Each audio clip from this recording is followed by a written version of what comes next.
I'd like to call to order this special meeting of the Common Council for August 14th, 2025. Can we please have roll call? Presiding Officer Mayor Dean Vonderhyde. Here. Councilmember John Schrader. Here. Councilmember Chad Leakin. Present. Councilmember Vince Helming. Here. Councilmember Paul Lori. Present. Councilmember Kevin Manley. Here. Councilmember Nancy Eckerly. Here. Councilmember Phil Mundi. Present. City Attorney Renee Kabrick. Here. Clerk Treasurer Kirsten Canese, present. In order to have a quorum, a majority of the council members must be in attendance. All of the members are in attendance, which is the majority. Therefore, there is a quorum for this meeting. Thank you, Kirsten. Would all take a little moment for personal reflection?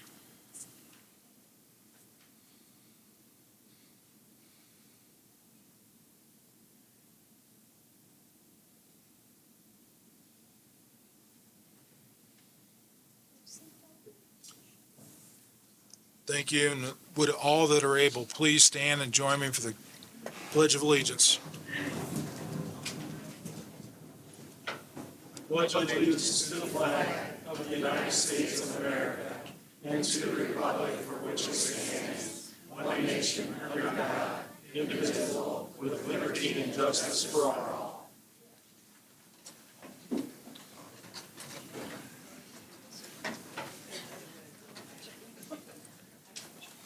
Well, we have a great turnout this evening. As you know, this is a special meeting for information for the council to absorb.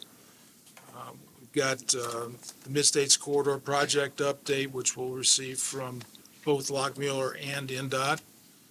And we have the public input just as in support of the Mid-States and public input in opposition to the Mid-States. There's some rules that I think Kirsten has set and explained to everyone as we went in. Do you want to cover the timeframes? Sure, I'll just go over a couple of housekeeping items too. There are two exits up here, right here, and in the back in case of an emergency. The bathrooms are down this hallway on your left if you need them. I think Chad downstairs will point out where the restrooms and the bathrooms are. The Mid-States Corridor Project update will be given by the Lockmuir Group and NDOT, and they will have about 30 minutes to talk. After that, we will do public input from both the in support of the Mid-States Corridor and in opposition to the Mid-States Corridor. Both of those parties will also be given a maximum of 30 minutes to speak. Speakers are first come, first served, so when the time is up, the time is up. After each party gives their 30-minute speeches, 10 minutes will be given to the council to ask questions. An unlimited number of people may speak, like I said before, but you will only get 30 minutes. There will be no action taken at this meeting. And I think that's about all I have. Okay, thank you, Kirsten. And I hope that we get confirmation they can hear what's going on downstairs. The overflow crowd is, I think we had 100 seats down there, and I think we've got all but about 15 filled, is what I understand, so we've got a good crowd. Chat says if everyone stays quiet, they can hear the speaker. Okay. Well, we'll have to do that anyway, because if we have a lot of background side conversations, it's going to interrupt things. And I do intend to set a 30-minute timer, and my hope, if I catch it, is to give you about a 5-minute warning. Okay, so we want to start out with, is it Lockmuir starting out this evening? Or Kiana, you?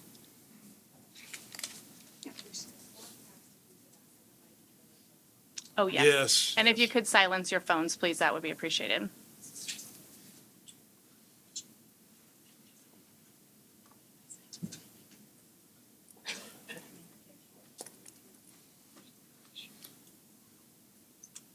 Do you want to go to the podium, Diana, and turn the mic on so everybody?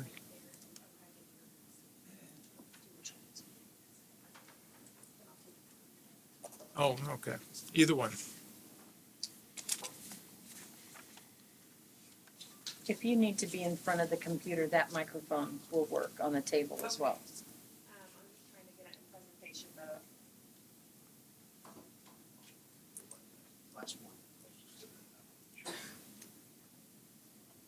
Get it?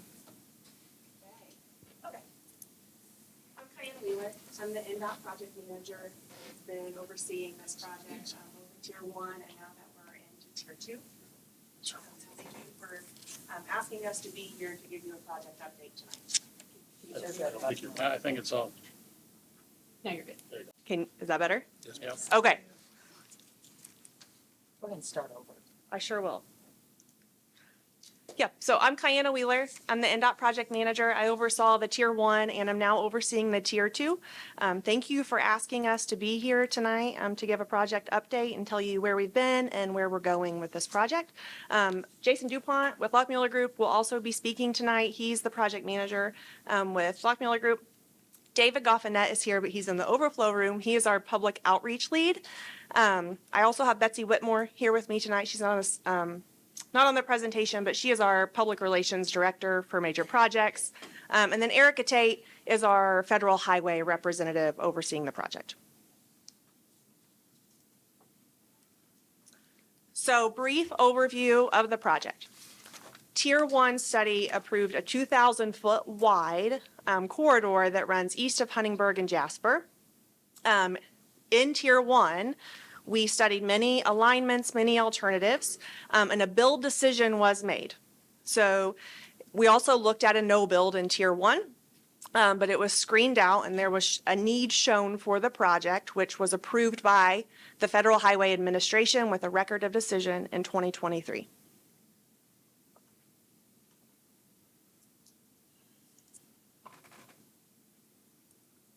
So some of the reasons that a build decision was made and the approved corridor was selected were due to travel time savings to key destinations, travel time savings to intermodal centers, truck hours saved, and lower potential relocations with the corridor that we selected. So I say lower potential relocations because upgrading existing 231 would have had a substantially larger number of relocations to property owners and businesses. So that's actually said here in the next bullet. It had the most favorable alternative for time savings and, improving US 231 was not selected because of those high number of relocations. It had the most unfavorable time savings, so only 5 minutes compared to 25 to 43. And I want to clarify, that's not just around Jasper, right? That's not just getting you from the start of the SIU 2 to the end of SIU 2. That is to those key multimodal locations. And it also had the worst performance on truck hours saved. So the Tier 2 study will identify the type of highway used. So we will determine whether this project will be a Super 2 facility or an expressway. So a Super 2 will be 2 lanes with those widened shoulders, and an expressway is a 4-lane divided highway facility type. Along with that, access and alignment decisions, along with the right-of-way footprint, will be completed and determined as part of this Tier 2 NEPA study. So again, some of the decisions that were made in Tier 1, we will not be evaluating further in Tier 2. They were made in Tier 1, and that includes upgrading US 231. It was eliminated in Tier 1. It originally was screened out pretty early on because of the poor performance. However, because of the large amount of public feedback that we got, that the local stakeholders wanted to see 231 upgraded, we brought it back into the study and did a further analysis of it, but it was still screened out because of those poor performing criteria that we just talked about. And then the $75 million for operational improvements designed to complement the project benefits of the study. So in Tier 1, Governor Holcomb had announced $75 million to be utilized for existing 231 to improve that facility. So we included that in our Tier 1 study, but it was to complement the Mid-States Corridor, not in substitution of the Mid-States Corridor, which is supported in the study. We also, again, will not be looking at a no build. That was screened out in the tier 1, and we have a build decision. However, it will serve as a baseline for comparing the alternatives.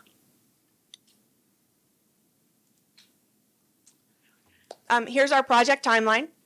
So we've had a couple of meetings so far for the public. Very brief kickoff meeting, just letting everyone know that we had started tier 2, given the project timeline. Then we met again when we had the draft purpose and need specific to SIU 2 tier 2. And when I say SIU 2, that's section of independent utility. Tier 1 identified 5 different sections of independent utility, and what we're studying now is SIU 2 in this tier 2. So we already had that public information meeting related to the draft purpose and need specific to section 2. This fall, we'll come back to the public, which will be the screening of alternatives report. So we have also already presented some different alignments and facility types. So that will be screened down, and we'll show you the alignments and alternatives that will be moving forward into a more detailed analysis. And then in fall of 26, we will have the draft preferred alternative. And then in summer of 27 would be our final environmental document. So I'm going to hand it over to Jason, but before I do that, I do want to also say that along with NDOT overseeing this project, like I said, we had Federal Highway overseeing and approving this. And along with Federal Highway, we had EPA, U.S. Fish and Wildlife, and the Army Corps of Engineers. So we had 4 federal agencies along with NDOT reviewing and approving the work that Lockmuir was doing, and that continues into tier 2. So Lockmuir is doing the study on our behalf, but you have 5 state and federal agencies that are reviewing and checking their work and making sure that it is backed up by data, and that we are making data-driven decisions as we progress this project. So.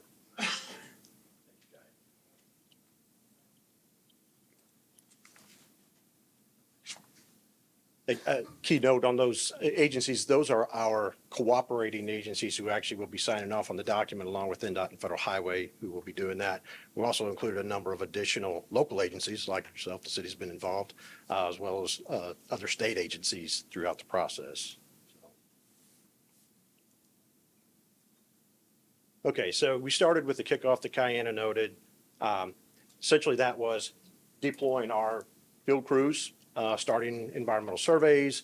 We had a public information meeting, as noted, to inform the public what was going on. There were a number of property owner survey notices that we went out, over 600 that were distributed to property owners within the corridor, letting them know what was going to be going on, that we were going to be coming out for those surveys to provide the public information in regard to things starting up.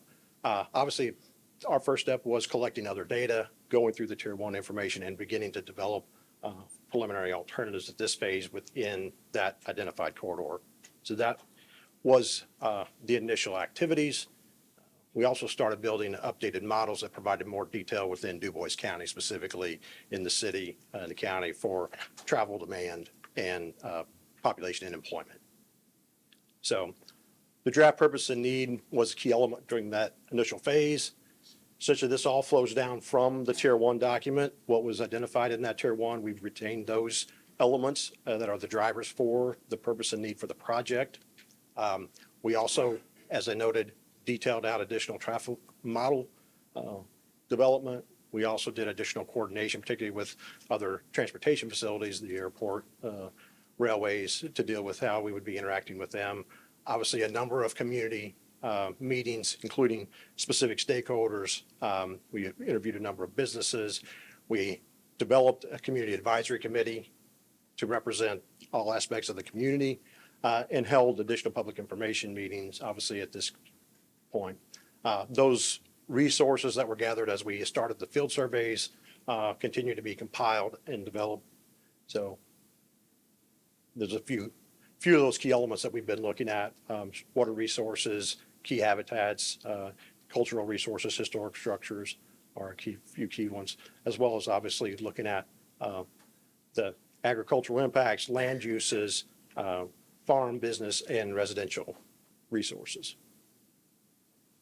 So those key goals, as I noted, that flow down from that tier one, improving that regional connectivity for Du Bois County and southern Indiana, which is the 12 county study area that we defined. So that's a primary goal. And then improving the highway connections to multimodal facilities. That really is the driver, and we are looking at freight movement being a key element. That's really flows from this goal. And then with the tier one decision, build decision, this has been added really, and it's really to our process here is to complete section two to identify the best right of way and facility to fulfill that tier one decision from essentially I-64 at Hayesville or I-64 at Dale to 056 at Hayesville. So that's an element that's been added. So multiple secondary goals that have been retained from tier one include improving traffic safety within the region, improving traffic operations, and supporting economic development within that 12 county area. So those are not primary goals or core goals of the project, but they are additional anticipated benefits that will result from the project. So the other key element at this initial phase was the development of draft preliminary alternatives, and these were presented, and that's actually what I've got displayed here in greater detail for you if anyone is interested in looking. But that included looking at, as I noted, additional multiple alignments, trying to identify the potential to avoid resources within there, looking at specific geometrics and terrain elements. So these are still early concepts. We are continuing to refine them as we advance forward and look towards screening, but and seeking input from the public in regard to particulars of both those alignments and access considerations. So an alternative, as we will end up packaging them, include an alignment for that main line, as well as an access option or options, obviously, where we would provide access points, how those access points would be connected, as well as the highway type or what type of facility, the Super 2 or the expressway, as Kiana noted. So that's a part of an alternative as we're defining it now and how we'll be making decisions. So these are the maps. This is what was presented at the public meeting and what we have available at the project office. They include both those alignments as well as multiple access options. We have 2 discrete access options for each of those alignments is what is represented here. And any of both of the facility types could be utilized with any of these alternatives. So one of the key focuses, as I noted, was access. So the lower inset there, and we do have a graphic here, we essentially packaged up different potential access points, essentially the crossroads that we intersect with, and grouped them for input from the public and our stakeholder groups through that process. So you can see kind of how they're grouped through the corridor. And so where we're at now, the screening of alternatives.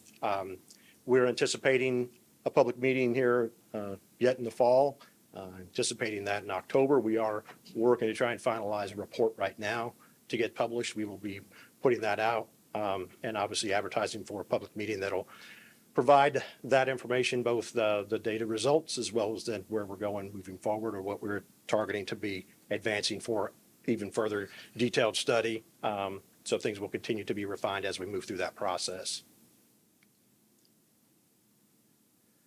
So some of those key things that we've incorporated here, we talked about the updated traffic model. We are doing analysis on those alternatives to incorporate their performance and update that performance. We are evaluating alternative costs. That's been refined with the additional design refinement that's been gone on through this preliminary alternative development.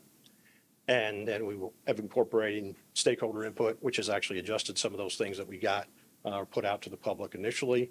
So we will also be gathering additional input as we present our recommendations to carry forward. So that'll be with the stakeholder groups, our community advisory group, as well as general public information meeting.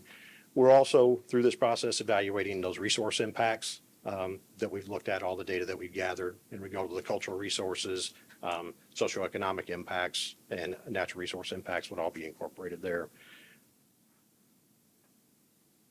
So a few key pieces of information kind of moving forward here, just going back to the tier one as far as some of the data. The tier one decision, I mean, looking at 231, knowing that there is a focus there with the interrelation of the corridors. This corridor did provide the maximum relief to the existing facility compared to everything we looked at during tier one. Obviously, during tier two, we're continuing to look at that.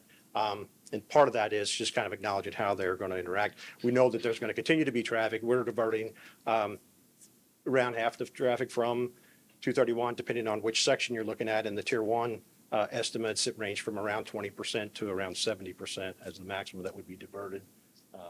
Within Jasper, some of them are lower. Obviously, there's destinational traffic that's coming to Jasper to shop and to the destinations along 231 there that are going to continue to be going there. But what we would be diverting then would be predominantly the through traffic, which is a key focus with freight movement. So as I noted here, next steps here will be the public information meeting this fall. That will reduce those number of alternatives. What I've got presented here will narrow those down to a limited number that we would anticipate further refining in greater detail in a draft NEPA document that'll go into that next phase of that draft, which is anticipated next year. So that does include preliminary right-of-way that we're looking at now. Does have access options that are presented, and then obviously the facility type is another key element there. So obviously still to come, kind of looking at what's ahead of us in the project timeline. That next step in the fall of 26 would be that draft NEPA document that would be putting a preferred alternative out based on what comes out of this screening phase and the additional input received. So, and then as Kaitlyn noted, we anticipate then a final sign off from Federal Highway after we go through some additional agency coordination and obviously all the public input that we receive on that recommended preferred alternative to finalize things in mid-27. So, and that'll allow the project to advance into construction. So that's really where we're at. One of the key elements, and right now working on funding for next phases, is where NDOT's at and what we're looking at. And we are targeting, as after we've identified that preferred alternative and get through that that outreach point, that we would be able to begin right away activities that we're anticipating in 26 after that preferred alternative is identified. Likely in focused areas, probably wouldn't be the entire 24 miles at one time, but that's where we're headed. And that will then be an ongoing process as we continue to move forward. So there's still other funding aspects that are being worked on. That's part of what NDOT's doing right now, is we're going through this process to have that in place by the time we get to that final environmental document clearance. So, but that's where we're at and what we've got. If there are any questions, we're glad to address them. Like to open it up for questions from the council members. Any follow-up or clarification needed? How many alternatives will there be once you narrow them down this fall?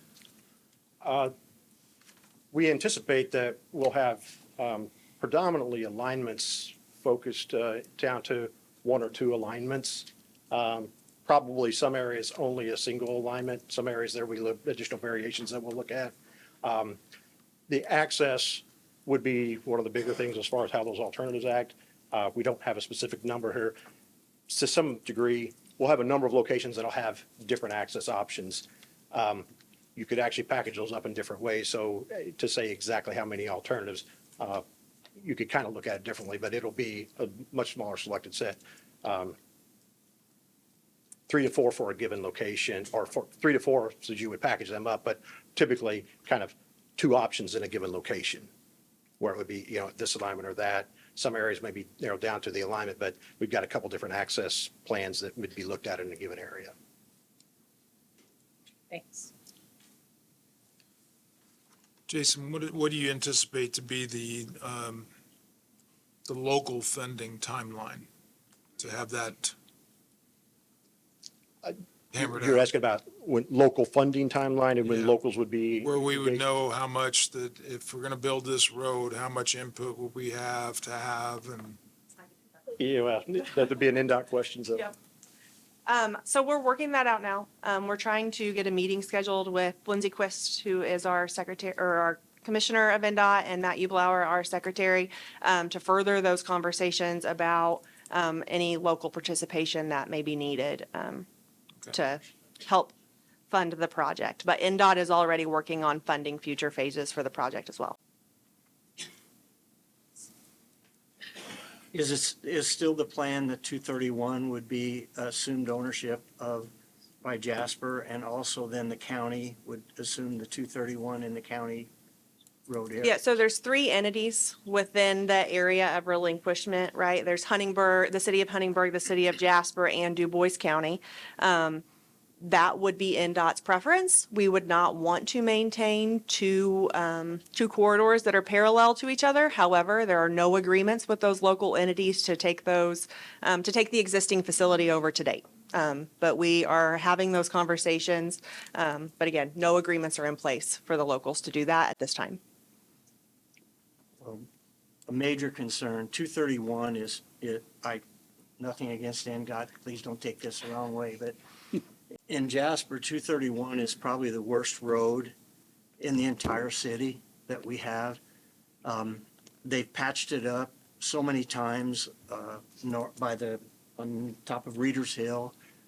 They do a 20-foot section, and they do the next one the next year, and it's been a total fiasco. And my concern is if there's an expectation, we don't know what our revenue is, even from our city perspective at this point, because of property tax changes, because of a lot of different issues, really. So that's still up in the air as well. But when I look at 231, I think that road almost needs to be completely rebuilt to have it up to a level to where if we ever had to take care of it, I wouldn't want to take care of it in the shape that it's in right now. That's a major concern for our citizens, I think, here, and us as a council as far as the cost. Sure, and that's part of those conversations that are continuing to be ongoing. So NDOT looks at that corridor, and we look at the next 10 years, what work we would be doing on that corridor in the next 10 years. And that goes into an evaluation for the corridor, and there's a dollar amount assigned for that. And when I say the work that we would do on the corridor, that's not just our capital program, right? That includes construction projects. That's our maintenance facility here in Jasper. What are they having to do as far as snowplow, operationally?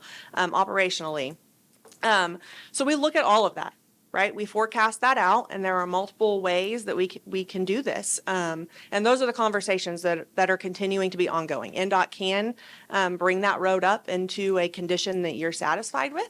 There have been other relinquishment agreements with local entities where we bring it up to a certain facility. There's just a lot of different ways we can do it. NDOT also has given locals money to help take care of that. There are, again, lots of different ways. I don't know what exactly will happen here, especially since there's three different entities involved, and there would need to be agreements with each entity separately. But we're hoping to continue those conversations and get it into a position that you feel comfortable with if you do make the agreement to take that road over. Thank you. Any other questions? No other questions thank you for Thank you. bringing us up to date. Go into the next section of our agenda then.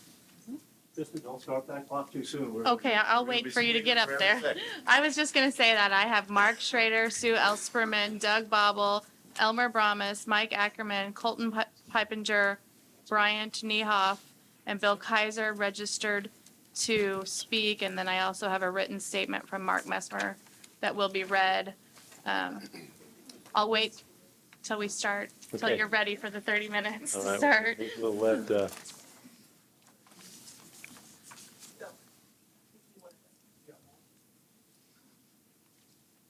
Yes. I haven't started yet.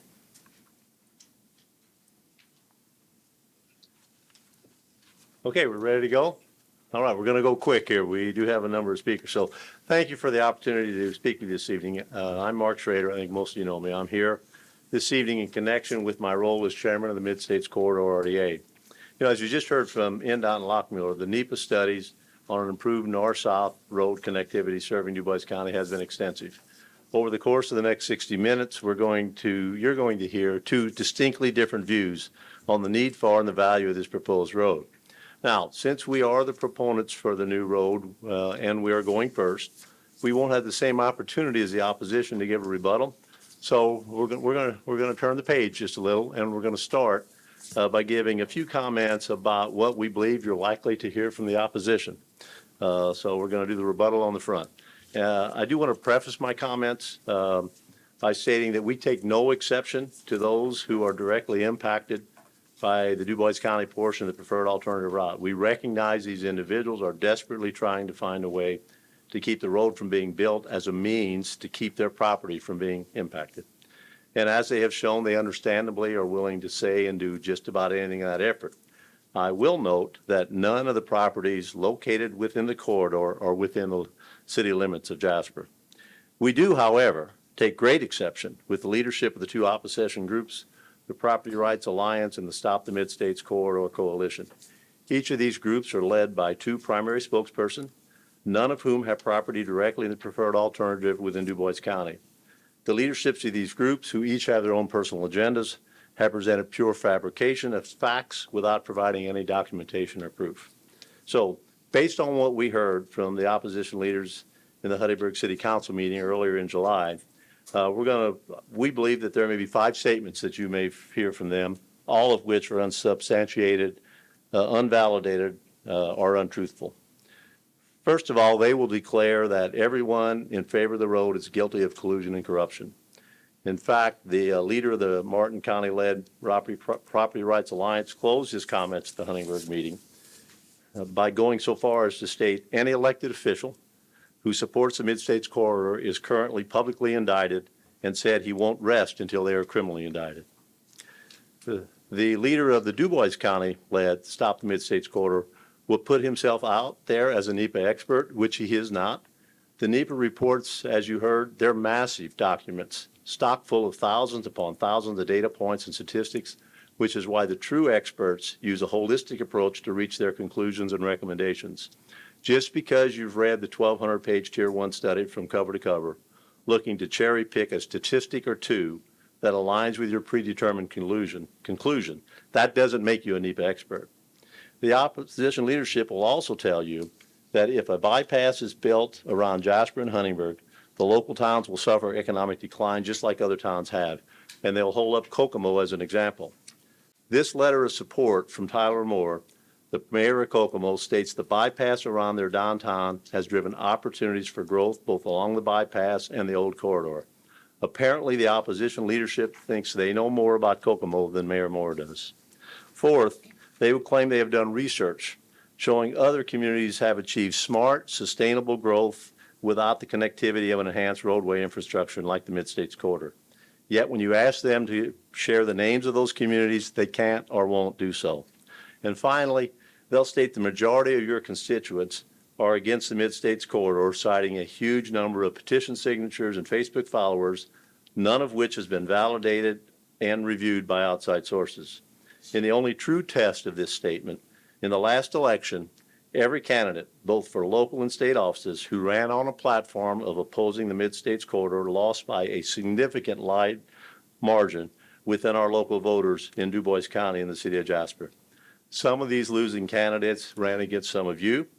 2 members of the opposition leadership actually lost their own races for the Martin County Commissioner and the House of Representatives in District 63.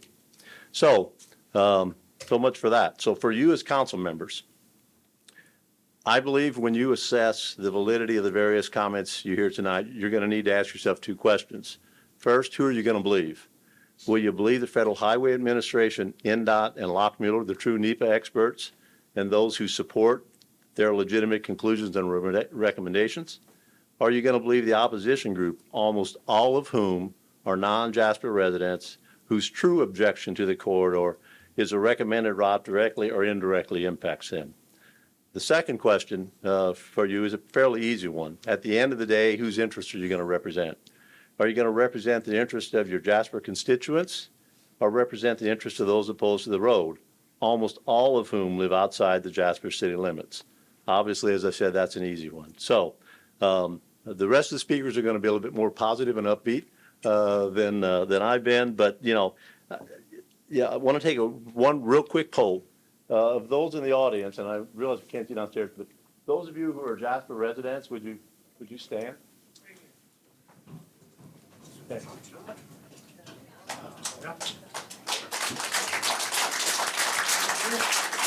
So Mark, wait 1 second. Those of your Jasper residents that own land within the corridor or loan or near within the corridor are supporting someone here because you're supporting someone in or near the corridor, would you sit? If you own land, or if you're here supporting someone that owns land in the corridor, if you'd sit down. Okay. So, the vast majority of your constituents who are unimpacted, as evidenced by the small number that we had standing, they're not engaged in the discussions about the corridor. And they're looking to you, the elected officials, for guidance. They're counting on you to tell them what you believe is in the best course of action. You know, I know there's a lot to be decided yet on relinquishment. What we're looking for, though, is a philosophical decision. You know, so pun fully intended, sitting in the middle of this road, not taking a position on this important decision on whether or not this new road is in Jasper's best interests, it isn't going to help anyone. It's not going to help the opposition. It's not going to help the proponents. It's not going to help you as elected officials because both sides are going to keep hammering you for a decision. Most importantly, it isn't helping your constituents. At the end of the day, your constituents who elected you because they believed in you and a multitude of future generations of Jasper residents are counting on you to make the right decision for the future of Jasper. All we are asking from you is that you say, if we can work out the details with NDOT, we think this road is the right thing for Jasper. Thank you for your time.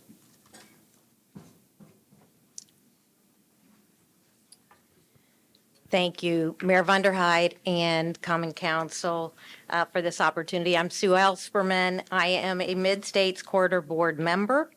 While I wasn't looking for the role, I said yes when asked and have tried to do that role with integrity these last 6 years. I was raised in Du Bois County, have resided here more than half my life. I retired 2 months ago almost from Ivy Tech as their president and plan to live here in Du Bois County. I was elected to represent Du Bois and Spencer County in 2010 as state representative, and I went on to serve as Indiana's 50th lieutenant governor. As such, I served as Indiana Secretary of Agriculture, overseeing Indiana State Department of Agriculture and 5 additional agencies that deal with economic development and quality of place. In 2013, Governor Pence appointed me to co-chair the Blue Ribbon Panel on Transportation Infrastructure, for which we were tasked to do a thorough study of Indiana's long-term needs. We issued a report in 2014, which is publicly available, and it includes the Mid-States Corridor as a Tier 2 project. These recommendations were a consensus of the panel's diverse mix of transportation experts, elected officials, transportation users, and government support members, about 40 in all. While some have noted that Hank Menke served on that panel, so did other prominent Southern Indiana leaders, including then Evansville Mayor Lloyd Winnicke and Perry County native Dennis Falkenberg, then president of Appian and one of Indiana's most renowned transportation experts. My experience with legislation, with bills, with problem solving in general is that no bill, no resolution or solution is perfect. The question is, what solution has the greatest benefit to the many and the smallest negative impact to the fewest? That is really what the Tier 2 endeavors to do. Please be assured that our board is doing what we were asked to do. We are not driving the answer, but enabling NDOT and Lockmuir Group, their agent, to deeply study and propose a solution that will have the best net benefit. It will be then that you and all can decide if the squeeze is worth the juice.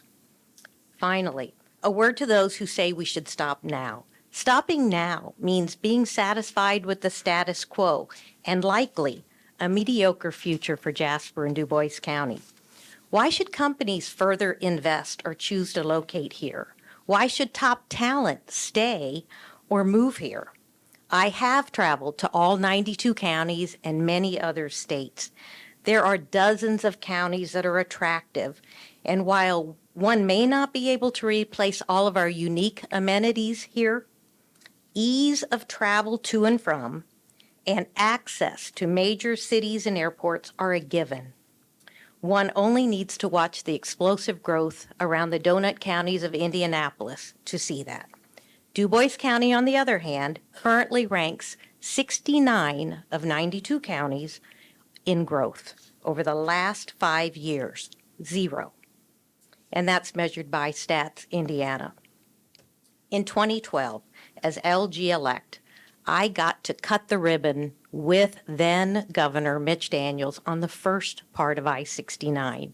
It was 50 years in the making, and finally, Southwest Indiana had a road that demonstrated everyday real benefits to Hoosier commuters, to businesses, to truck drivers, to students traveling back and forth to IU, to crane defense contractors, to airport travelers, and so many more. The work underway today has the potential to positively impact the attractiveness, prosperity, quality of life, and health and safety for our next generation. I humbly ask that you reaffirm the Mid-States Corridor RDA and support us to complete the work that you asked us to do 6 years ago. Thank you. Thank you, Mayor and County Council. Doug Boppel, representing Jasper Holdings. We know this is controversial and very personal for many in this room and our community. As one of the older people in this room, I've witnessed the same thing on 2 previous roads. The first was in the early 70s, 231 between Huntingburg and Jasper. It was personal for us because it cut our property in half. The next was I-64. I was at the grand opening in 1977. Even after it was open, people were complaining it was not being used. Look at it today. Both roads were placed by forward thinkers some 45 plus years ago. I truly thank those women and men who had the vision to look to the future and plan for the future, even when there were naysayers. Just look at how these 2 roads have improved the safety in our community and have helped grow our community. Yes, I have listened to wave goodbye to Jasper lights. Not true. Quite the contrary. We will see growth and improved safety. If people just knew of the armaments that travel through Jasper many times every day, they would be terrified. Mid-States Corridor is a road for the future that is needed today. Thank you very much.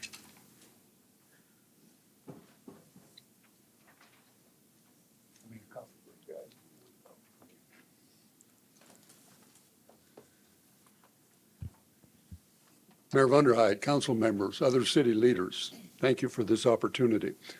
My name is Elmer Bramas, and I rise this evening in support of the resolution presented by the Regional Development Authority. I'm a lifelong resident of Du Bois County, a retired educator at Jasper High School, and more recently a retired commissioner of Du Bois County. I label myself as a progressive, not liberal, not conservative, but someone who wants to see Du Bois County move forward in a responsible way, to improve our infrastructure so that the county can thrive for everyone, especially our children and grandchildren. As the county has grown over the last 40 or 50 years, there have been multiple attempts, as you know, to improve the bottleneck we call 231, especially as it passes through Huntingburg and Jasper. Each time, and for a variety of reasons, those endeavors have failed or have resulted in a Band-Aid solution. That didn't stop the discussions or efforts, however. The need for an improved 231 alternative did not go away. Eventually, the bypass, as it was called, evolved into a more regional solution called the Mid-States Corridor. This corridor is important to Du Bois County, not only for the economic benefits it would bring, but also for what it says about who we are. I don't believe we want to isolate ourselves and our community, but rather we want to be welcoming to everyone, anyone who wants to visit or relocate here. and this corridor will help us be a part of the greater regional community. I also caution you, as Mark said, to be leery of the claim that the majority of residents oppose this project. I don't believe there is any data out there that would support this conclusion. I like to compare the importance of this project to that of Patoka Lake, and I know there are people here this evening who think that is a poor comparison, but I think it is a rather good comparison. Because I recall the debates back in the 1950s and 1960s. Yes, I'm probably older than Doug. They were just as contentious as this project, maybe more. The lake probably took 5 times as many acres as what this project will take, including whole towns. The lake not only successfully prevented flooding for farmers and towns downstream, but it is also a recreational and tourism treasure, and maybe most importantly, the lake provides millions of gallons of water per day to residents of 8 counties here in this part of the state. And I ask you, who would say that Patoka Lake was a mistake? Who would say that today? I implore you, please do not let this latest effort fail. I believe that 50 or 75 years from now, even though many of us will no longer be here, our children and grandchildren will look back and say, as painful as it was worth it. And they will say thank you. And I thank you for your time this evening. Thank you.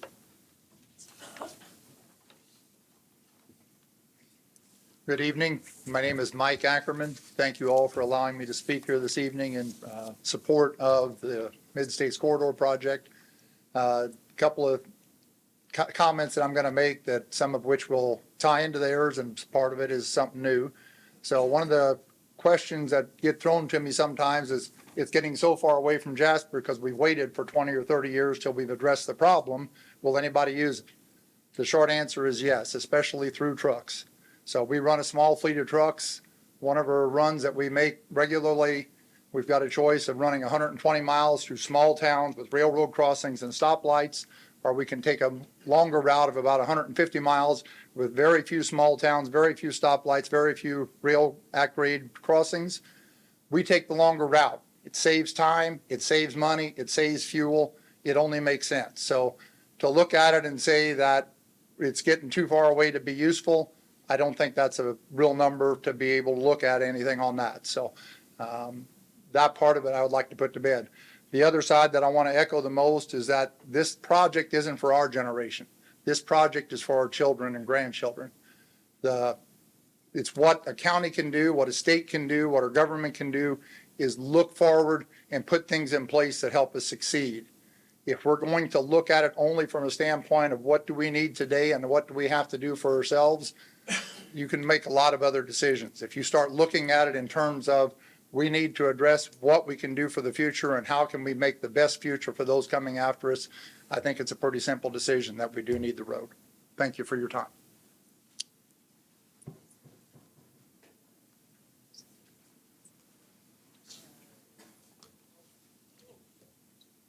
Would you mind passing me?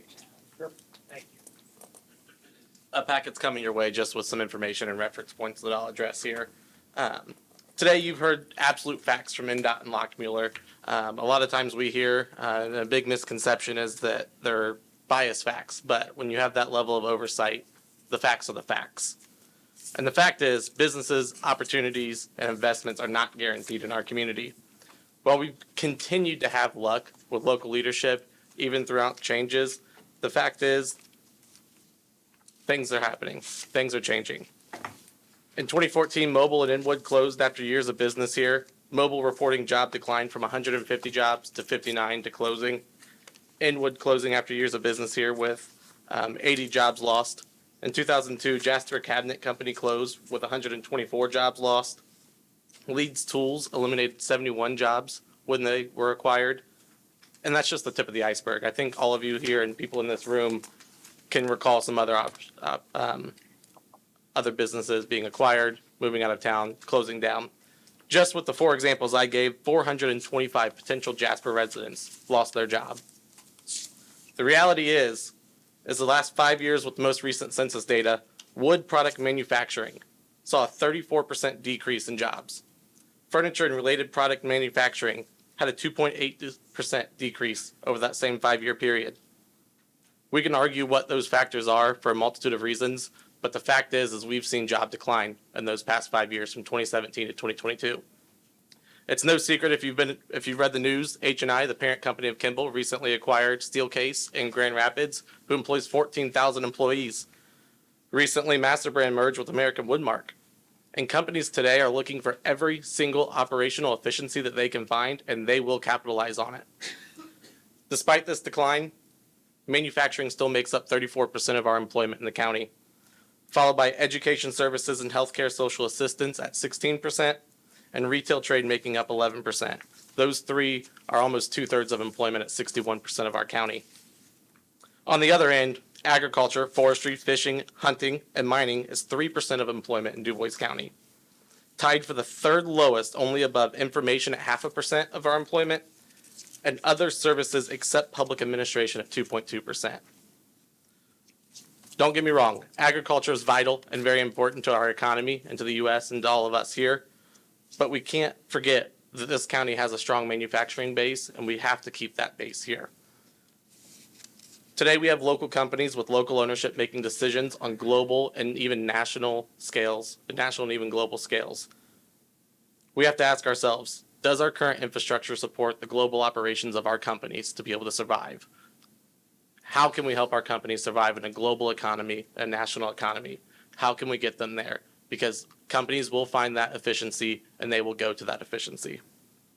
We can no longer think that the micropolitan of the city of Jasper can survive in and by itself. We have diverse supply chains, and that logistics is so vital to companies today. And road projects aren't new to Jasper or DuBois County. You heard US 231 through Wits Bottom was straightened out. And it's not a secret that 162 bypass affects the city of Jasper. St. Charles Street was expanded. South Newton Street is extended. The property acquisition piece of it is not a fun piece for anybody, but it's the path forward for our city. You've made historic investments in the city of Jasper in the recent years with downtown, the 10 Clark Cultural Center, the River Center, and more. Don't let your investments go to waste by dividing the city with the highway. Balance the traffic that should be in your cities going to your local businesses, and the traffic that has no business, put them on the corridor. DuBois County has momentum and growth, and it's a rare advantage in today's age where a lot of communities are struggling for momentum and growth. Growth's not guaranteed. We have to act now to protect what we built or risk joining those in decline. Do we create a future where we can invest in amenities like a new pool, like the Parklands, like a regional wellness center? Or do we face a future where we can't afford those nice amenities, where we can't sustain those nice amenities? The decisions we make today will determine whether DuBois County and the city of Jasper survives or thrives.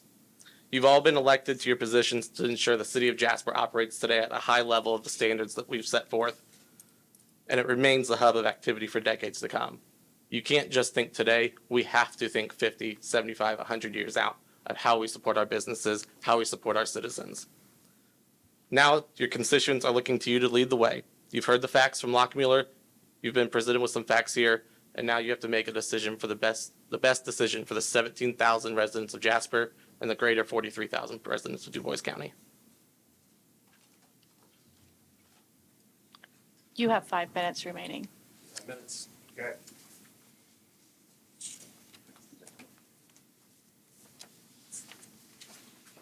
Bill Kaiser, here to read first a statement from U.S. Representative Mark Messmer.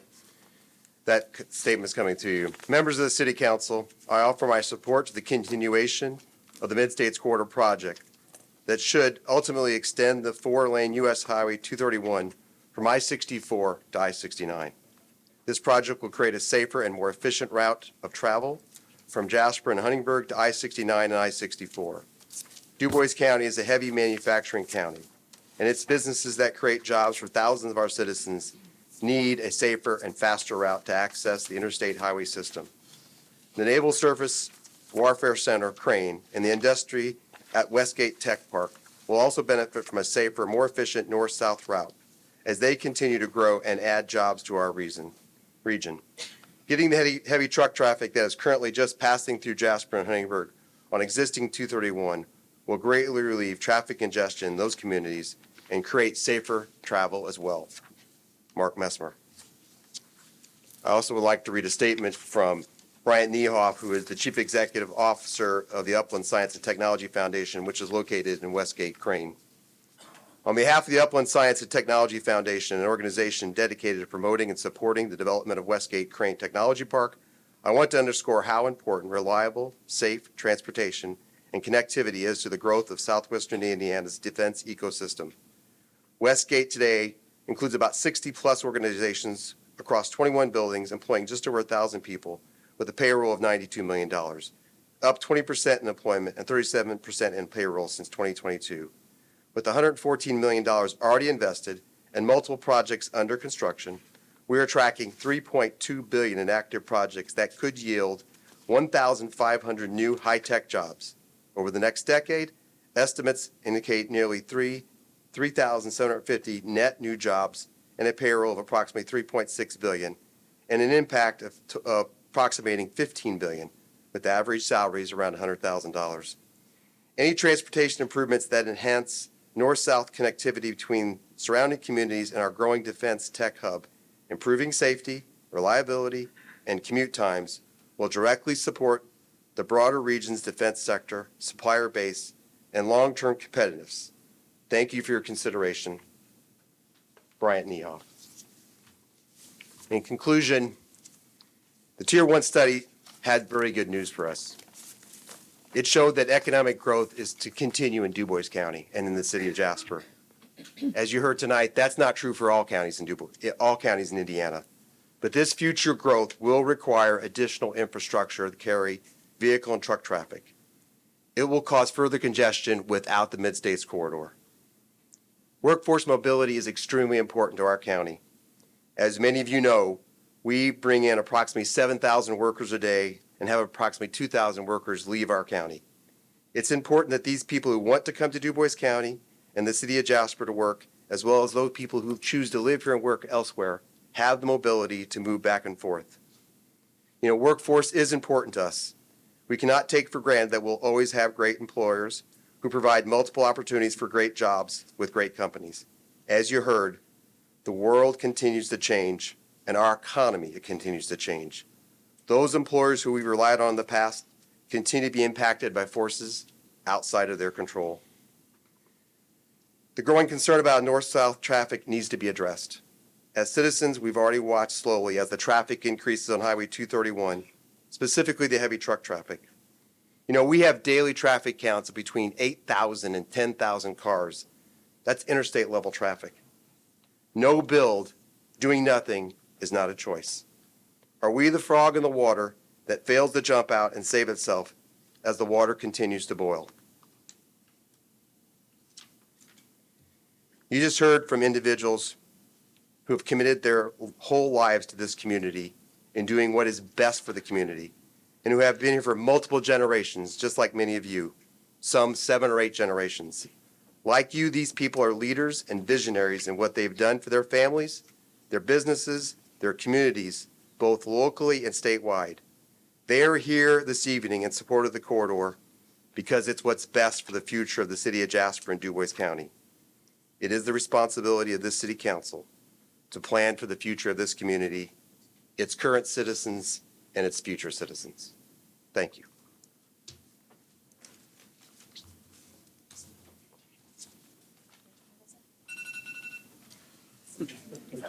Are there any questions from the council to direct to the speakers?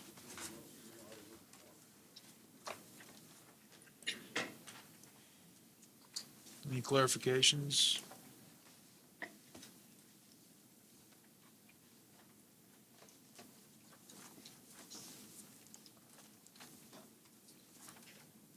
I have one, I guess I just want to understand, I heard Sue Elserman say that we had zero growth in the last 5 years.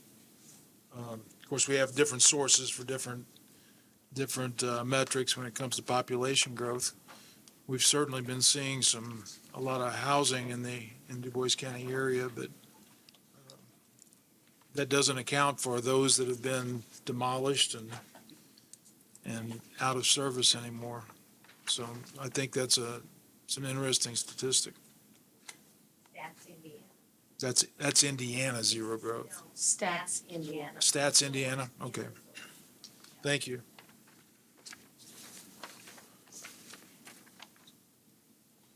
Any others? If not, ready to move into the next section. Thank you all. For the opposition group, I have Maggie Mary Stone, Jason Fleck, Anna Jones, Jason McCoy, and Wayne Porter, who have registered to speak.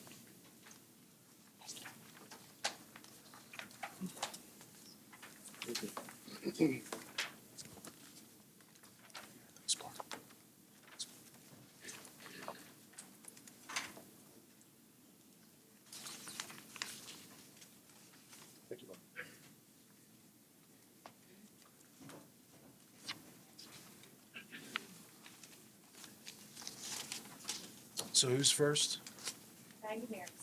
Chad said Okay. that the speakers are being heard, but anybody up here is very difficult to hear, so make sure you get. Lean into it.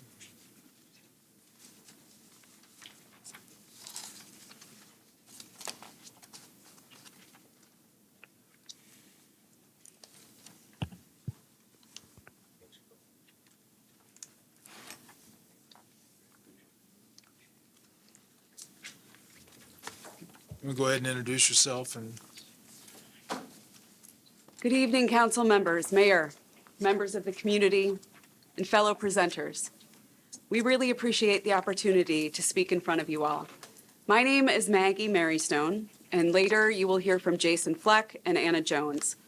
We're here representing the Property Rights Alliance, but also more generally to articulate many of the concerns that we've heard about the Mid-States Corridor project. Our community faces a decision that will shape Jasper for generations. We owe it to ourselves to think through the effects this project could have. Our group has studied the state's and the city's official project documents, public records, and the experiences of other communities who have gone through this before. We can learn from their experiences and decide for ourselves what we should do. We believe the facts show this road will take more from Jasper than it will ever give back. By the end of this presentation, we believe that you will see that the cost is too high, the benefits too small, and the risks too great for our community to bear. We're counting on you, our elected officials, to represent all of your constituents in this matter with integrity and transparency. It is, of course, easy to hear the loudest, most connected voices. We're here to amplify voices and perspectives you might not have had the opportunity to hear yet. Many stakeholders, everyday citizens like farmers, that's the Kaitlyn farm right there on the screen, small business owners and new residents like me, and longtime families like a lot of people in this room, haven't had the opportunity to weigh in. They are the people most affected. We hope we leave you with a better understanding of how people feel about this project. In the early days, few people had a clear understanding of what the project even was, vague notions of a road somewhere.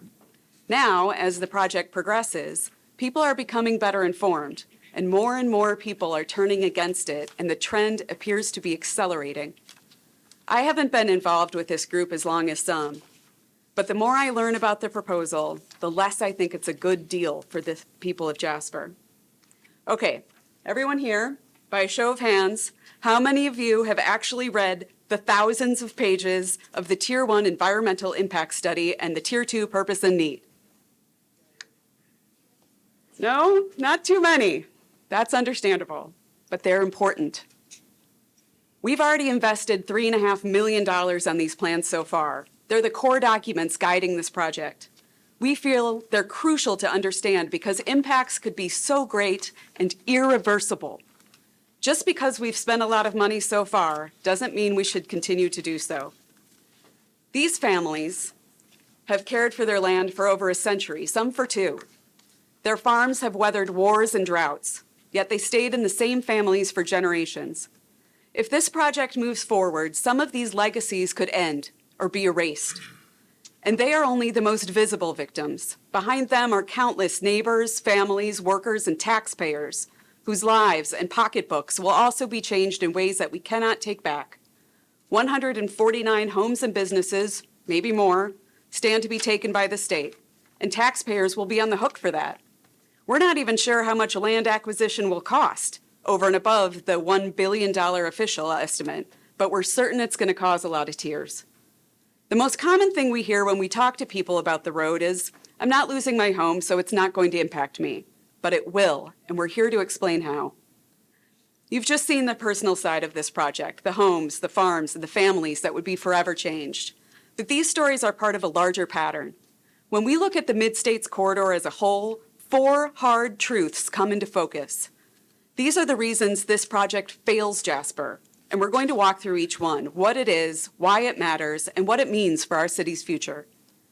When we look at how this project has been handled so far, it's hard to have faith in the process.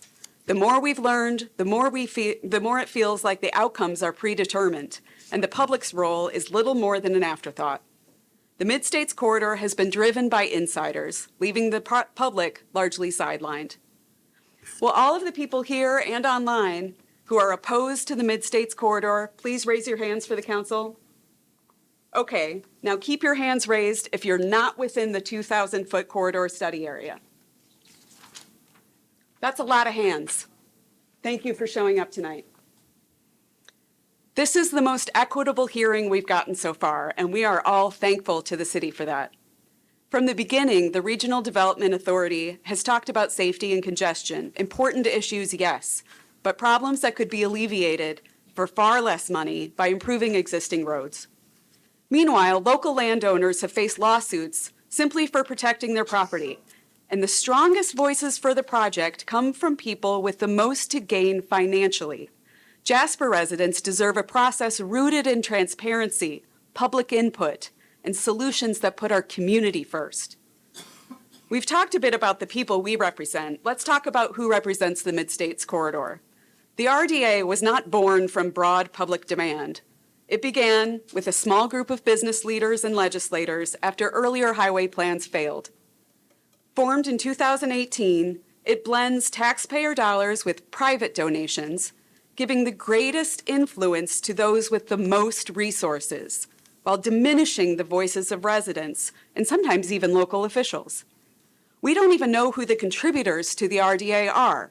The project should be able to stand on its own merits and not depend solely on the support of powerful people.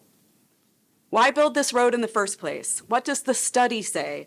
And what do the road's proponents say? In early meetings before the draft environmental report was released, people in Jasper and Odin were told the project goals were to improve safety and relieve congestion. That's what people heard and what they wanted. But in the official documentation, connectivity is the primary goal. Improving safety and congestion had to be only secondary goals from the start because federal reviewers said those concerns were not severe enough to warrant such a massive and expensive project. So the paperwork didn't change, but the public message continued to be about safety and congestion, even though connectivity is supposed to be the primary goal. The only conclusion about that we can come to is that talking about safety and traffic relief makes for better sound bites. You can see it in the Tier 2 Purpose and Need, pages 37 and 38. One much more affordable solution to the safety and traffic issues was announced by Governor Holcomb in 2022.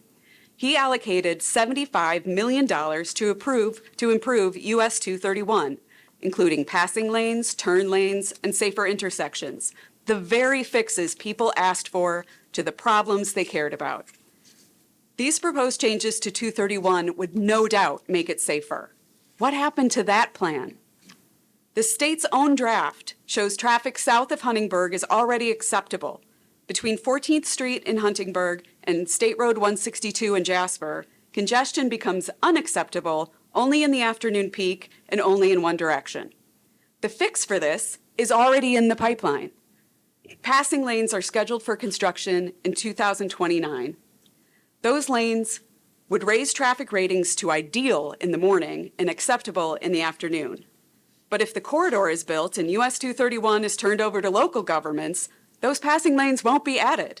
We would lose a funded, cost-effective, targeted solution, and 44,000 DuBois County residents would still be left with the problem.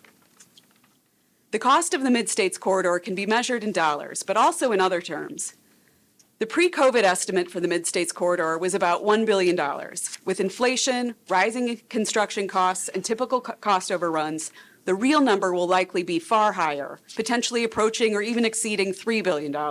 But let's be conservative. Even using the $1 billion figure, that's over $18 million per mile for 54 miles.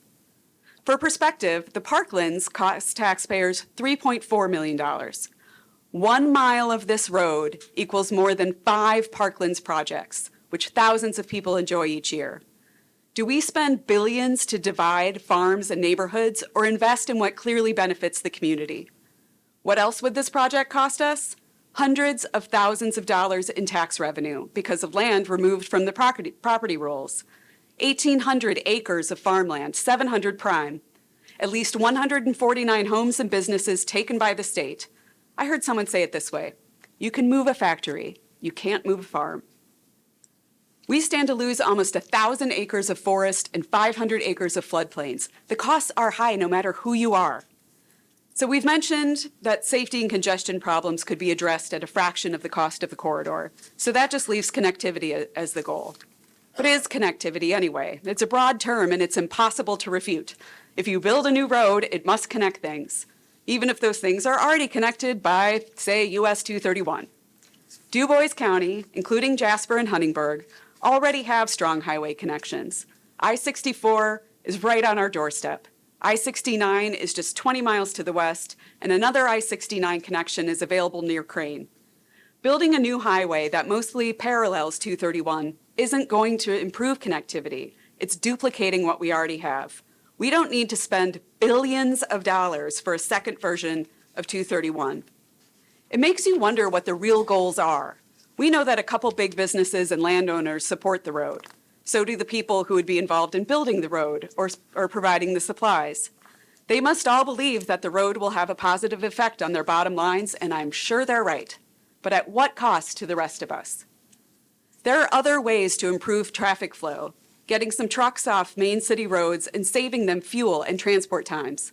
In 2022, the Indiana Forest Alliance, the Hoosier Environmental Council, the Sierra Club, and the Coalition Against the Mid-States Corridor studied existing roads and identified ways to improve access and create truck routes around Jasper and Huntingburg. These options could have reduced traffic and shipping costs without building a new highway. But just like the proposal to improve 231, all of our suggestions were dismissed. Once again, the corridor project did not grow out of the needs of the community. They reworked the purpose to match a road they'd already decided to build. Now I'll turn it over to Jason Fleck.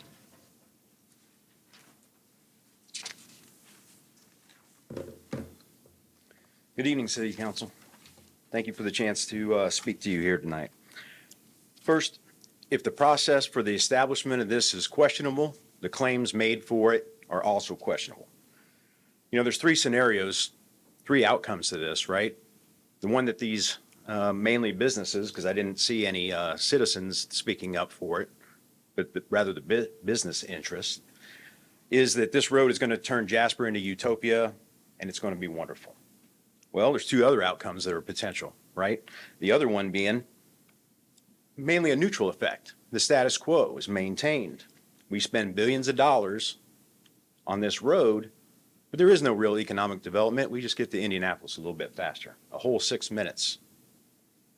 The worst case scenario, and the one that we worry about, is where the bypass will actually cause economic harm to the city of Jasper, right? There's plenty of examples of that having happened previously. We're going to demonstrate those to you because there are no guarantees. So let's start with some studies, some independent studies. University of Kentucky, University of Texas, they've all studied these bypasses along with Ball State. And one of the things that they show is bypasses often harm local communities, increasing downtown business vacancies, reducing retail activity, and lowering per capita sales. Real growth comes from investing in your community, right? Quality of life improvements, housing, school, healthcare, parks, amenities that attract people who run businesses and work in businesses. Slide. We've heard some claim, folks that are supporting the project that sound awful good. Things about unemployment, housing, and this and that. So let's dig into that a little bit. Unemployment. There's a lot of complex variables that play into unemployment, right? Business cycles, local investment, workforce training, short-term hiring projects, a lot of complex variables. To think that one road is just going to magically improve unemployment, that's a false assertion. What I can tell you is that Du Bois County unemployment is 2.8% as of May 2025, according to the Indiana University School of Business. $1 billion for a 2.8% increase is not a great return on investment. That's not a lot of bang for the buck, considering maxing it out is only 2.8%. Housing. If you look at I-69, some benefits have happened in Bloomington and Evansville, but very little in between. Let's look at income, rising income. Well, again, a lot of variables, right? Different types of mixes of businesses, the education of the person, the cost of living, a lot of variables. You cannot guarantee that building a road is going to increase the income of people. And then as far as new businesses, just yesterday, Mr. Peppinger briefed Huntingburg that 2 businesses were expanding and 4 more were coming into the area. There is no mid-state corridor yet. So obviously that's an important fact that shows that this area is desirable and people want to come to it. Slide. So let's dig into some independent research from these universities that we talked about. University of Kentucky, case studies, bypasses increase downtown vacancy and lead to losses in retail-oriented business. The Kentucky Transport Study reports that highway density is negatively correlated with rural job growth. Strong Towns author Charles Marone warns that local governments often build so much low productivity transportation infrastructure that governments are now choking on the maintenance cost. That one hits close to home, doesn't it? University of Texas analysis found bypassed cities suffer per capita sales declines across multiple sectors. The message is consistent. The promised boom rarely arrives, but the cost certainly will. A study commissioned by Du Bois Strong indicates that most of the new jobs tied to this project would be service sector jobs at interchanges, not high-paying jobs, career-building jobs. The reality is low-wage, high-turnover positions don't build lasting prosperity. A lot more details about that are available in the packet that you folks either have or will receive. Slide. So let's set that aside for a second. Let's set aside projections, economic modeling, data analysis, and let's just use common sense in our own eyes for a second. What you see on the screen here is a Dollar General. That's on 231 in Spencer County. In 2011, 231 was widened to 4 lanes. 14 years later, this is the only new business along that stretch of road. Is this the kind of economic development we can expect from this corridor? Again, there are no guarantees, despite the proclamations. Look with your own eyes. You folks have been up and down that road. What do you see? Slide. Another real-world example. On the screen here is Interstate 69 in Washington, Indiana. The economic development was sold there as well. All you're going to find at that intersection is a Huck's gas station. Now look, jobs don't necessarily come just because you build a road, right? That's just not a guarantee. So let's hit another data point. 1970 census, in the 2020 census, 50 years, roughly my lifespan. During that time, the population of Jasper has grown at 1.7% for 50 consecutive years. That is great growth, manageable and consistent. 50-year track record is awful hard to beat. Job growth since 1980 has increased by 68%. Again, all that without any corridor being built. I'll do you one better. Going to Evansville on 64, if you're going down to Costco, Walmart, all the shopping areas, right? You take I-69 down. So that's the intersection of 64 and 69. It's the biggest intersection in southern Indiana. Can you all recall what you're going to find there? A truck driving school. There's not even a gas station there. That's the biggest intersection in southern Indiana, bar none. Next slide. Let's talk about hidden costs, right? We're already facing the potential maintenance of 231, and that is considerable cost. There's some other things that are going to be built into that, right? And what I'm getting at is, you know, we're going to lose farms and homes. That also reduces the tax base. You can't charge property tax if houses are gone. Farms are businesses. You're going to lose that revenue as well. And then let's talk about the streets. You're going to have dead-end streets, rerouted roads, delays in emergency responses. We'll demonstrate that here in a second. School bus routes will be different. And in some cases, they're going to have to cross that mid-state corridor, 60-mile-an-hour corridor. That's going to happen as well. On top of that, you're going to have fragmented forests, pave over wetlands, polluted waterways, environmental losses that aren't going to come back. These are not hypothetical risks. These are real costs that citizens of Jasper are going to pay.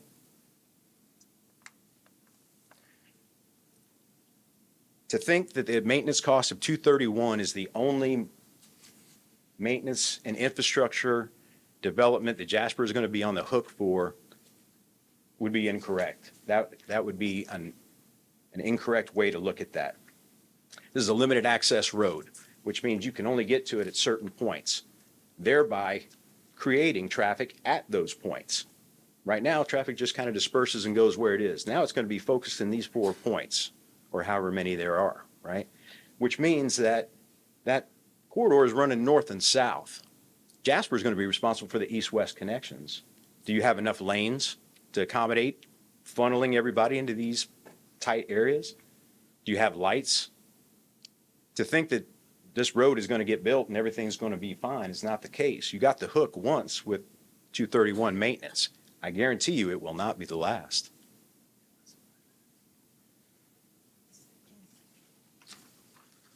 Slide.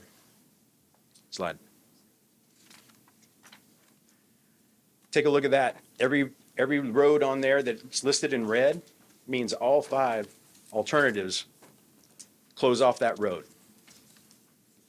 Those roads are gone. This road will literally divide Du Bois County in half. It's a physical barrier. Slide.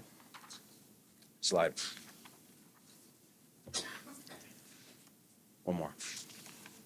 Here we go. Look at the picture on the left. A is emergency services. B is a residence, right? 0.99 miles.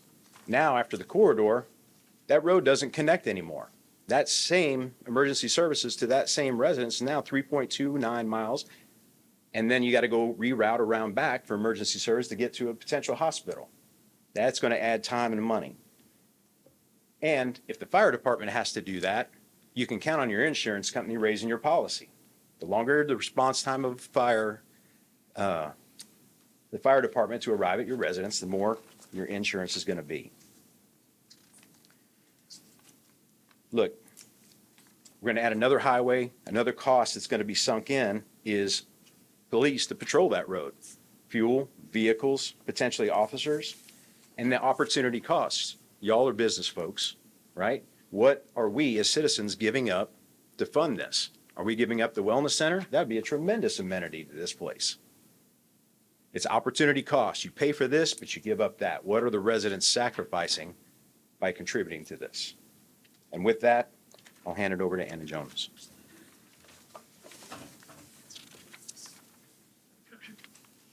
Good evening, everyone. My name is Anna Jones. Thank you for the opportunity to speak today.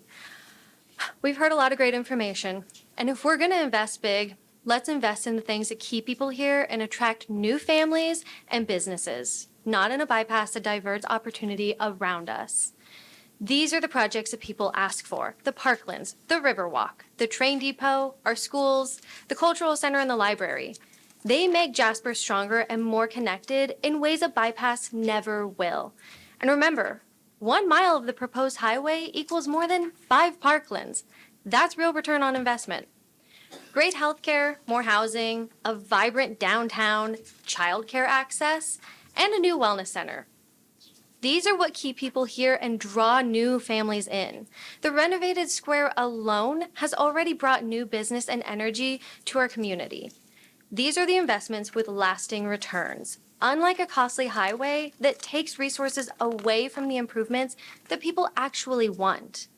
Of all of these, housing that's affordable is on top of young adults' priority lists, myself included. Many of us don't believe we can ever afford a home or the same quality of life that our parents and grandparents have had the opportunity to enjoy. To address that takes deliberate action, and this proposed project threatens to take the air out of the room for any discussion about expanding access to for our most talented young people. The brain drain is real, and this is a leading cause. So far, we haven't really talked about the opportunity cost for business. The City of Jasper's own 2019 comprehensive plan identified 6 potential sites that would be good for further industrial development. According to the plan, quote, the first and most feasible location is on the south side of Jasper along US 231, where existing manufacturers and adequate infrastructure is currently located. Unfortunately, that's exactly the section that will be bypassed by the new corridor. Ironically, this section aligned perfectly with Governor Holcomb's 2022 allocation of $75 million in lane and intersection improvements. We have sites that are practically shovel-ready, and that would have benefited greatly by using the money that was already allocated for this purpose. On the other hand, let's look at the areas identified near the 3 corridor access points. Area 2 would be located behind Walmart. It's beautiful back there if you haven't ventured back, and would require utility development. Areas 4 and 5 also need infrastructure development. Area 6 isn't even within city limits, and the city would have to extend infrastructure to develop this region, probably at a significant cost. The real choice is simple. We can upgrade US 231 for a fraction of the cost, about 1/40th of the proposed corridor, and avoid saddling taxpayers with decades of extra maintenance and infrastructure bills. Or we can build an incredibly expensive new highway, spend even more to extend utilities and roads into less suitable areas, and then keep paying to maintain it all. The $75 million for upgrades to 231 was already allocated. Spending billions instead isn't just wasteful, it's poor stewardship of the public's money. Why spend billions to bypass Jasper when we could fix 231 for pennies on the dollar? The bottom line, Jasper planned for growth in the best location we have, and the state committed the funding to make it happen. The Mid-States Corridor flips that plan on its head, pulling development away from where it belongs. Why trade a funded, ready-to-go solution for $3 billion in a bypass that sends opportunity past us instead of into our city? Before we close, I want to address a call to action recently published by supporters of this project. They urge residents to call their council with 4 key talking points. Let's look at those in light of what we've already discussed. First, economic growth. Efficient transportation is essential to attracting business. That's true, and we already have it. Besides, the state's own commission studies show most potential new jobs would be in low-wage sectors, gas stations, hotels, and chain retail, not the high-paying jobs our community needs. We've seen this before in Spencer and Davies counties, where promised growth never came. Second, existing employer growth. They claim the road will broaden the employment pool, but the travel time from Jasper to Indy would be reduced by just 6 minutes. Hardly a game changer for recruiting talent. Meanwhile, displaced families will compete for already scarce housing, and some skilled workers may leave entirely. Third, community connectivity. We already have strong connections to I-64 and I-69. The proposed corridor largely duplicates US 231 and severs the very connections that keep our community together between neighborhoods, schools, farms, churches, and emergency services. Fourth, sustainable development. They say the project can be planned to limit environmental impact, but we've already seen the state shift goals, reject proven alternatives, and understate costs. If they're not transparent about the purpose, cost, and timeline, why should we trust them to deliver on environmental promises? If there are cost overruns, which of these priorities do you think will take a back seat? This is a Tier 2 study timeline on INDOT's website. In court, INDOT testified that survey access delays were pushing the project behind, yet the public timeline doesn't reflect that. We have heard they may now try to move the schedule up by a year. Why? If the story keeps changing, how can the public trust what's shown here? We want to leave you with one final thought. The truth is simple. For every test that matters, cost, benefit, and trust, this road fails. Council members, we want to thank you for your time and your consideration. These 30 minutes flew by, in my opinion. You have a standing invitation from our group to meet anytime, anywhere, to talk about this project more. Please review these materials that we've provided and reach out with any questions. We all want what's best for Jasper, and your decision, whatever it is, will shape our community for generations to come. Thank you very much. Thank you.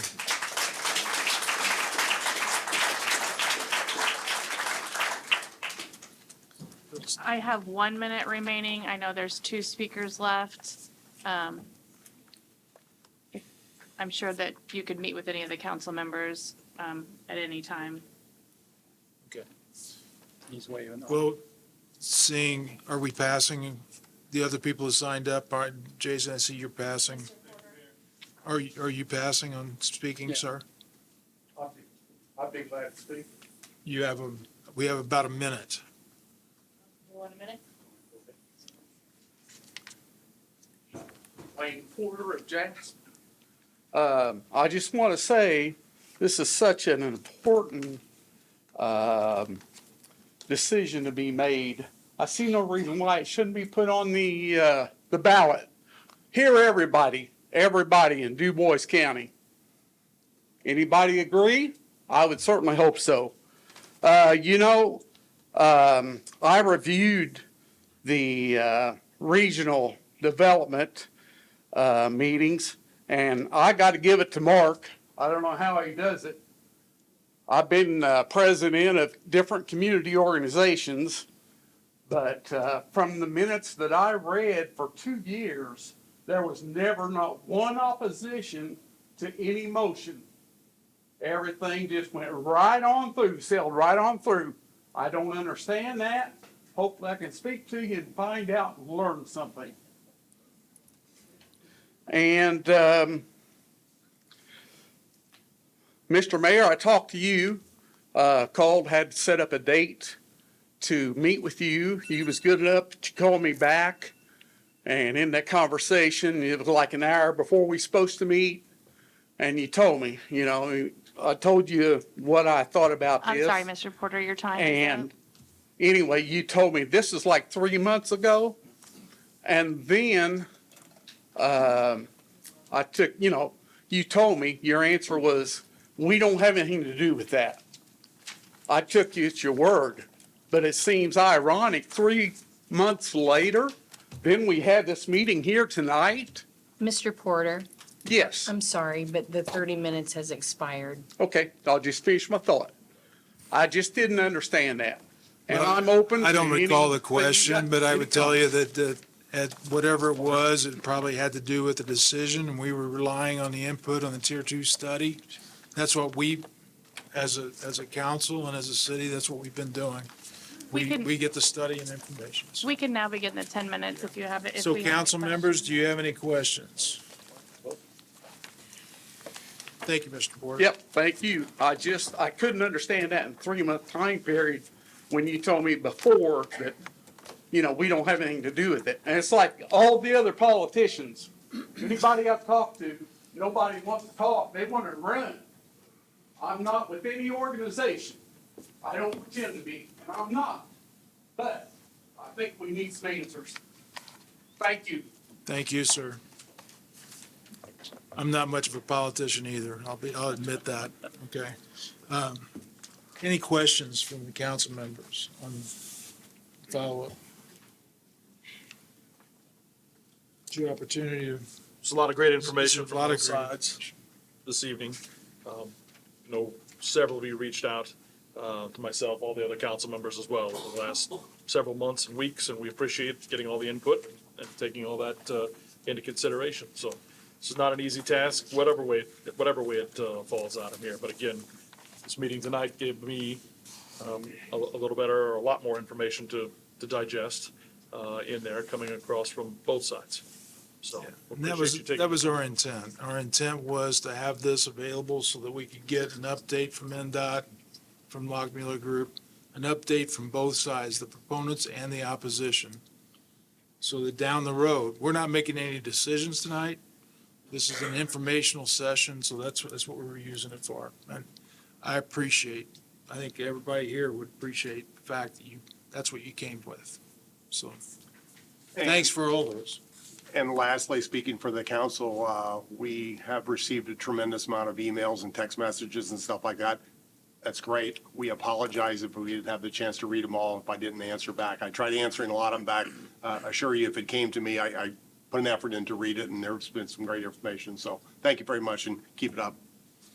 Yeah, that is, I'd say, Phil, that's true for most of us up here. I think we've read the letters. We've had so many coming in that just keeping up with that has been trying as you're trying to conduct your business as well. So we appreciate those inputs. It helps us in our perspective.